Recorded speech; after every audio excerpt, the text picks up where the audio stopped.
Mr. Robert John, who has been working and started his own foundation called What I See When I Look At, based on his experience with Parkinson's and the organization. I think it's going to be coming much better coming from him, so I'm going to give it right over to him.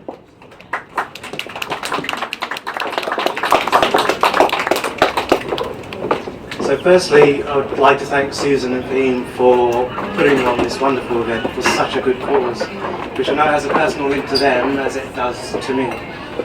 I can fully appreciate how much effort is involved in putting something like this together. And I'm really grateful that you've asked me to come on and say a few words. So why have I been asked to speak to you today?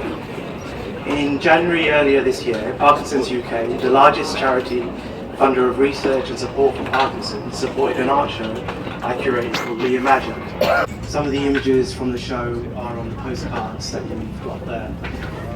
It was a show which ran to promote the work of young artists and to raise awareness for the charity through the creative community, local schools and community groups. It was aimed at helping the charity to raise money to find better treatment and to improve the understanding of Parkinson's or what causes it. The show was based on a project I started a few years ago, inspired by how my dad was affected by Parkinson's. He was diagnosed with the condition in 2000. I come from a very, very old school Asian family. My dad was always the go-to man, the head of the table. He always stood up tall and upright, always dressed immaculately no matter where he was going, even if it was just to the local corner shop. From the onset of the condition, and as the symptoms started having more of an effect on him, the shaking increased, he became stiffer and more rigid in his movements. His confidence and air of invincibility just started to fade, and he was no longer the one people went to help solve their problems. It was him asking them for help, and I'm not quite sure he ever really got used to that. So on top of the symptoms that we're all familiar with, he went on to develop Parkinson's dementia. He would start seeing things that I couldn't see. He would see children running around while we were eating. A couple of times he was convinced there was a stranger walking around, so he called the police. So, the police were polite and they were as helpful as they could be, but you could see they didn't really understand what he was going through, and they kind of saw him as a confused old man and not really someone trying to come to terms with Parkinson's. Another time we were at a car park in Sainsbury's and we were about to get in, and we were pulling into the disabled bay, and a couple behind us just said, he doesn't look very disabled. And it just showed yet another example of why the charities needed to change the perception of the condition and what happens and what the symptoms are. It affected us all as a family, especially my son, who was too young to understand what was happening. I remember distinctly one of the most vivid things that my dad saw was when he could see things in the house on fire. I remember him being so panicked and disturbed by this hallucination. He could not only see the flames, but he could feel it too, so everything that he was seeing, he could almost sense and touch.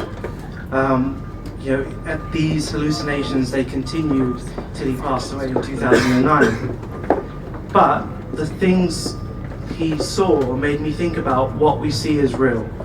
To him, those things were absolutely real. In his reality, they were there. They didn't exist in my reality. So it made me look at what's around us. So on my travels to work, I started looking at things around me that had become invisible.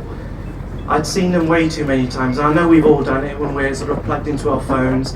We don't look at anything that's around us. We just go from A to B and just go along.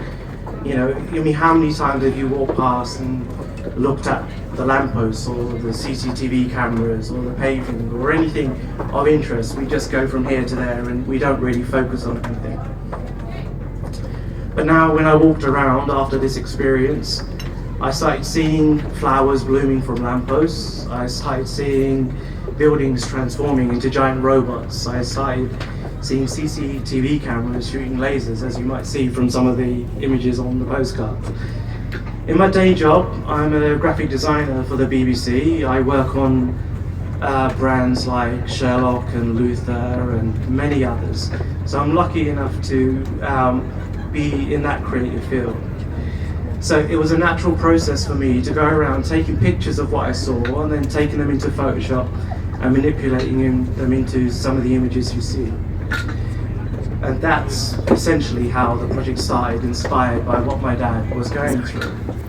But if you take a closer look at the postcards, on the other side of the postcards, there's a spiral, which is another part of the project. So what I would do, I would go around London and I would stick up these posters which had the spirals on it and ask people to stop on their commute. So say you're traveling into work and you'll see this poster there, and hopefully you would stop and you would see the spiral and it asks you to draw something around it.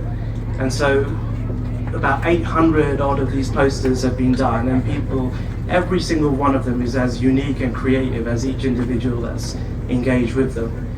So here's the interactive part of the talk, which hopefully will be fun and not one of those annoying interactive parts that people will get fed up of. But if you do get a chance, grab a pen and have a little draw around the spiral and try and create something with it. And then share it and talk about it and see what you've actually created with it. I think most people will be quite surprised at how creative they actually can be. So in summary, perhaps I started the project as a way of coping with what my dad was going through, or to try and understand, the world that he began to see. But one thing it did for sure was to help me find inspiration from his strength of character living with Parkinson's. It taught me to find inspiration through a very tough time, to try and help others to see the world around them differently, very much in the way we used to when we were kids, less jaded by the distractions of our high-tech world. But above all, it has become a reminder to me never to take what we have for granted, to always enjoy the people and the things around us. So again, thank you, Susan and Fahim, for putting this wonderful event together, and I urge you all to dig deep and support the event as much as you can, and in turn support Parkinsons UK. Thank you.